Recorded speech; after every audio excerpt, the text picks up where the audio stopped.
ভ্যাটিকানের Sistine চ্যাপেলের ছাদে ছোট্ট চিমনির মুখ থেকে বেরিয়ে আসে সাদা ধোঁয়া, আর ঠিক তখনই বেজে ওঠে সেন্ট পিটার্সের ঘণ্টাধ্বনি। ভ্যাটিকানের প্রাচীন দেয়ালের অন্তরালে দ্বিতীয় দিনের ভোটাভুটিতেই কার্ডিনালরা বেছে নেন নতুন পোপকে। রোমান ক্যাথলিকদের নতুন ধর্মগুরু হিসেবে নির্বাচিত হলেন রবার্ট ফ্রান্সিস প্রিভোস্ট। হাজারো দর্শনার্থীর করতালিতে মুখর হয়ে ওঠে সেন্ট পিটার স্কয়ার।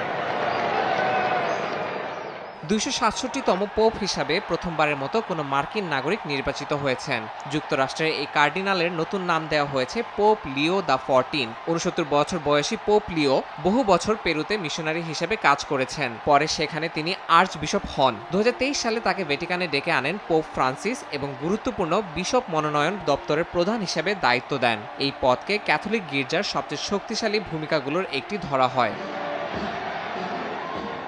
যুক্তরাষ্ট্রের মতো সুপার পাওয়ার রাষ্ট্র থেকে কাউকে পোপ বানানো নিয়ে ভ্যাটিকানে বরাবরই ছিল দ্বিধা, কিন্তু প্রভোস্ট ছিলেন ব্যতিক্রম। সংযত, সংলাপপ্রবণ ও সংস্কারমুখী বলেই তাকে কার্ডিনালরা বেছে নিয়েছেন বলে জানানো হয়। শপথ নেওয়ার পর পোপ লিও ভ্যাটিকানের বারান্দা থেকে ভক্তদের উদ্দেশ্যে বক্তব্য রাখেন, বলেন সবাই যেন শান্তিতে থাকে। La pace sia con tutti voi. বিশ্লেষকদের মতে নতুন পোপ লিও দ্য 14 নেতৃত্বে ক্যাথলিক গির্জার সামনে আসছে নতুন এক অধ্যায়।